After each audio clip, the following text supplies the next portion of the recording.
Welcome to the third episode of the Biomedical Science podcast series. Today we're doing a podcast about careers. So we have Emma Robinson and Rachel, is it Hesse? Is that right? Yes. Perfect. Yes. I've also got Lucas and Ben with me from the Society.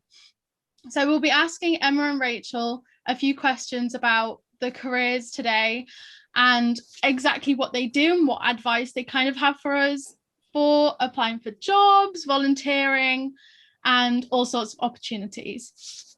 So my first question for either of you is, what sort of volunteering opportunities are there for people doing science degrees? Okay, well, I'll start by answering that one, and feel free to chip in, Rach, if you want to. At the moment, I would suggest sort of virtual opportunities, and there are quite a lot of online opportunities for students. Ones that might be particularly interesting to scientists would be, so Brighton and Sussex Medical School, they have virtual medicine experience, which obviously, if you're thinking about getting into medicine, it's really important to get some experience. And this virtual experience opportunity looks to be really, really good. If you are thinking about maybe working in research, go and have a look at Zooniverse. So Zooniverse have various different projects working in biology and also working in sort of climate and climate change. You could look at Instant Wild. So Instant Wild, this is a project based on the Thames estuary, and it's conservation and looking at seals, which sounds quite interesting. There's other sort of things that perhaps might be of interest. So Abingdon Community Medicine, they're looking for people to deliver medicine during COVID-19. So if you live in that area, maybe give them a shout out. And then for those of you who are thinking you don't necessarily want to do something science related, which I know would apply to a lot of you out there, do have a look at Forage. So that's spelled Forage. And there are lots of sort of virtual internships in all different areas, from sort of law to marketing to finance, consulting, technology. Also, I would say, or maybe Rachel, you'd like to talk a bit about our volunteer centre. Yeah, sure. So we've got a designated volunteer centre as part of careers, and a colleague who's the coordinator for that. So she's kind of researching and sourcing volunteering opportunities to post on our portal. So there's a specific portal to search for volunteering opportunities. So they're not necessarily science or biomedical science specific opportunities, but kind of broader opportunities to volunteer on a range of different projects, from kind of short-term things through to more longer-term regular commitment projects as well. So it's worth having a search on there. And people can also get in touch with the coordinator on, it's volunteering at brookes.ac.uk is their contact email as well. Perfect. Thank you. So during, obviously, we've got the COVID pandemic going on currently. Does applying for volunteering opportunities in person, does that dramatically affect your chances of getting that volunteering?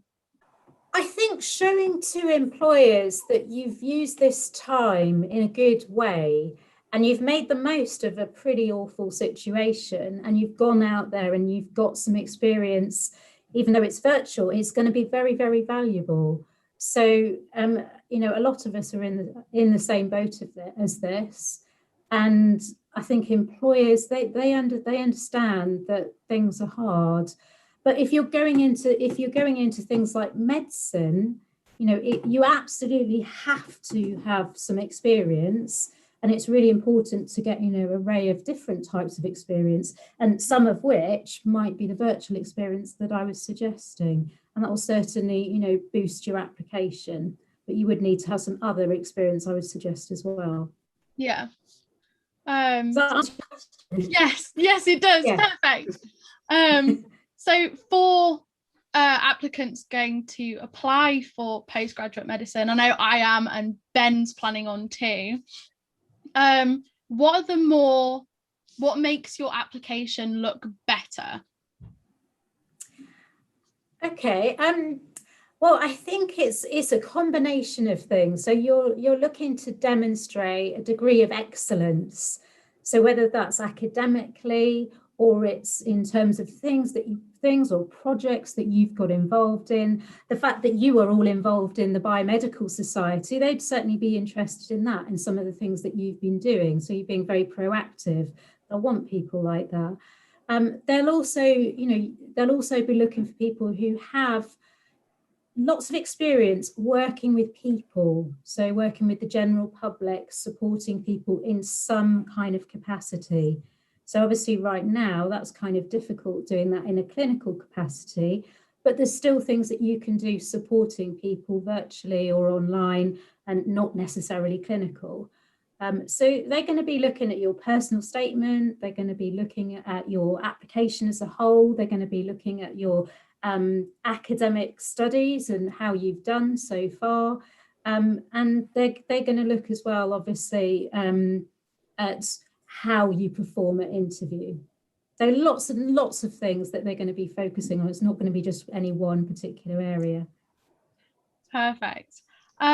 So what are some of the more unheard of jobs that you've seen science graduates go into?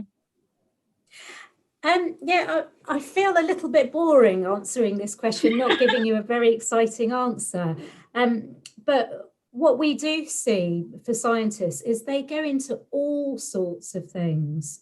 So whether that is science related or whether it's just, slightly related or whether it's not related at all. So there's a vast range of things that we see. So we see some people, a ski event manager working in admin, a recruitment consultant, but we also see, people working as lab assistants, biomedical trainee scientists, biomedical scientists, people getting on the STP, the scientific training program. So we see a huge range of things, but I'm afraid I can't tell you any really unusual things, because I don't think anything particularly is unusual. I think expect the unexpected. We be open to opportunities. Nice. Rachel, have you got anything that you'd like to add? Well, only just to kind of reiterate what Emma said, really. So the team that I'm part of are generally the ones who kind of see students initially, the first point of contact with their kind of initial broad queries. So yeah, we do find that students are interested in a really wide range of areas and aren't necessarily, don't have fixed ideas about exactly what they want to do. So I suppose the only thing I would add is just to make sure that you are making use of all of our resources as far as possible when you're, thinking through options and deciding what sort of roles might suit you. So we've got loads of stuff available on our various portals and also obviously our face-to-face advice.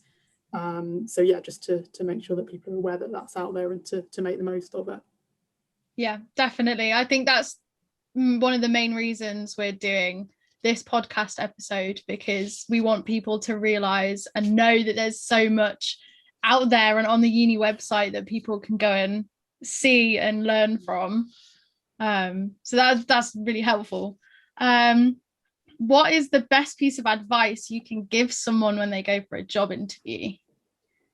So for a job interview, I think a lot of it is in the preparation. So really, taking your time to really understand the organisation, do tons of research, really understand the role that you're going to be doing, and trying to get sort of genuinely excited about that role so that you come across as being authentic to the employer. I'd say also trying to sort of anticipate some of the questions that the employers are going to ask you. So looking very, very closely at the job specification and anticipating from that perhaps what they might be asking. And perhaps, Rachel, you could say a bit about our resources and mock interviews. Yeah, sure. So we've got a lot of stuff that can help that preparing and practicing of questions and responses beforehand. There's actually quite a new tool on our portal called Interview 360, which is kind of an interview simulator. So you can set it up to deliver an interview to you, ask you a certain number of questions. And if you want to, you can record your responses, play them back and get some kind of basic feedback from the system. Or you can just kind of browse model answers to particularly typical interview questions. So there's lots of different ways you can use it, but it's a really comprehensive resource, and that's an ideal way to enable you to get that level of preparation and kind of learn some key answers, so that when you're in the interview scenario, you're able to confidently deliver them. We've also got loads of other interview resources, and we can help as well. So we can organise practice interviews through Careers with a member of the Careers Consultants team. And we've got lots of kind of information sheets and information packs that we can direct students to as well in terms of preparing for interviews. But yeah, Interview 360 is probably a good place to start with practicing and also getting to know what kind of questions might come up and how you might start to respond to them.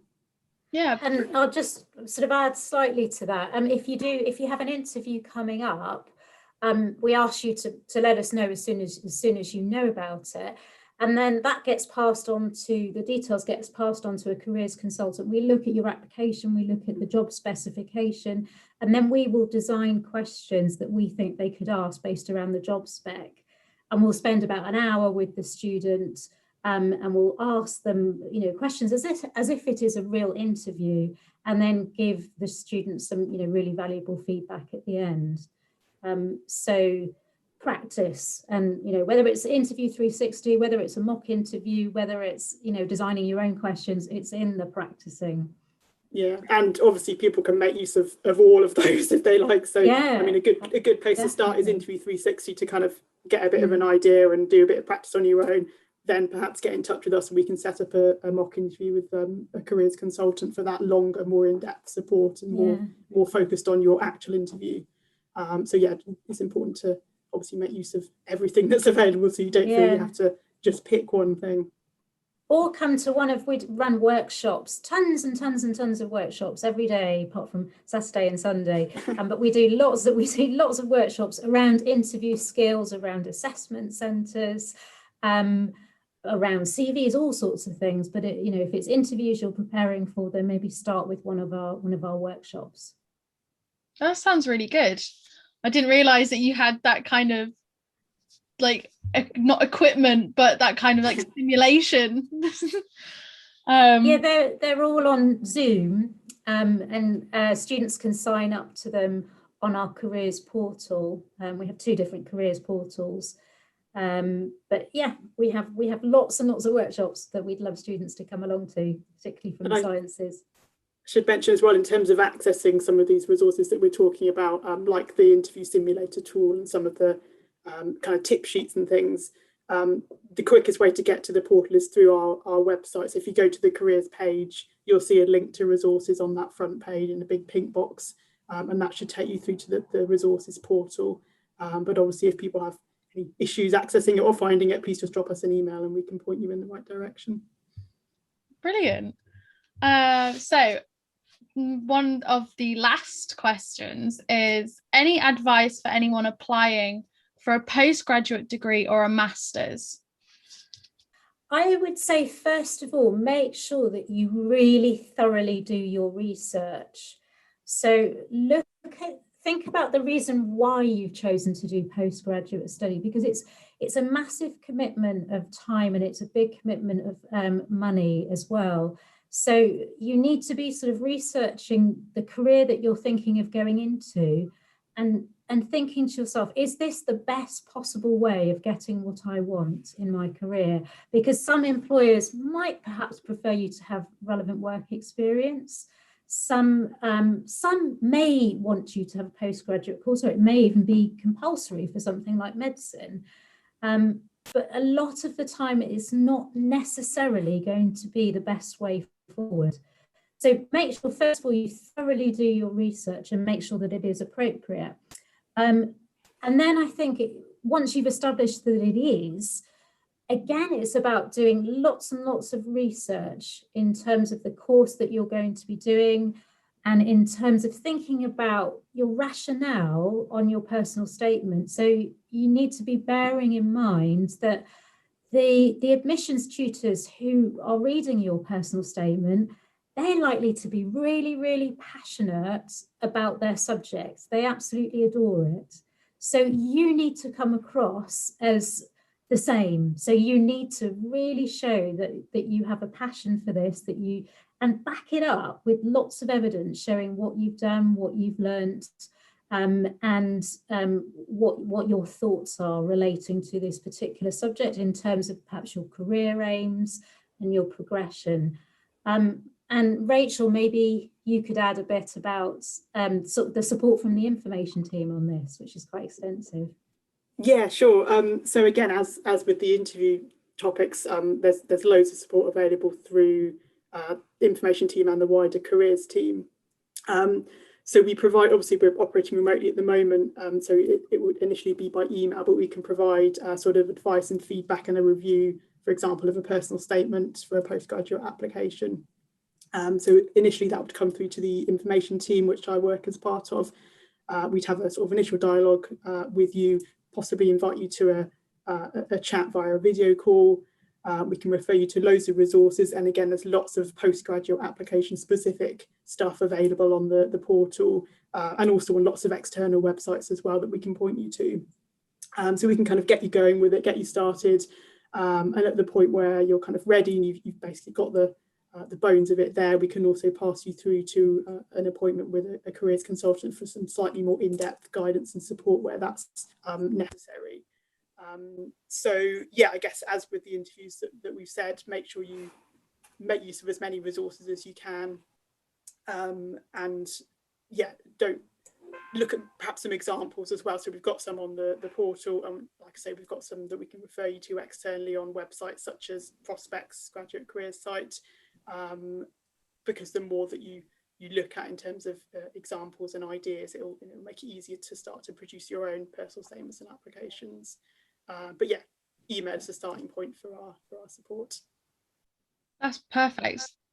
So my last question for both of you is, we're asking this to all our guests as a little closer. So if you could invite one person to dinner, and it can be anyone, dead, alive, who would it be? I think I would invite Raymond Blanc. So he's got the restaurant, the Manoir Cat Saison, which I have actually been to once, and I've very much enjoyed it. I'd invite him because I absolutely love food. I love cooking it, I love eating it, and I guess it would be slightly risky inviting him to one of my dinner parties. However, I think he might be able to give me lots of top tips in terms of improving my food. And maybe I could get lots of ideas for him for forthcoming future dinner parties.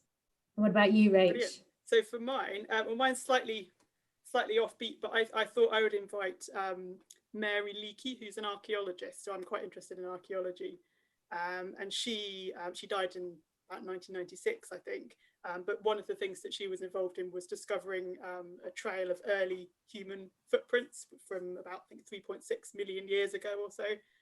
So I thought it would just be really interesting to speak with someone who's been involved in discovering something so old and also so kind of important in terms of human evolution and archaeology. So I thought that could be an interesting chat. But to be honest, if you asked me on a different day, I'd probably say someone different. So. Yeah, probably me too, if I wasn't quite so hungry. That's amazing. Ben, Lucas, do you want to say yours just as like a closing?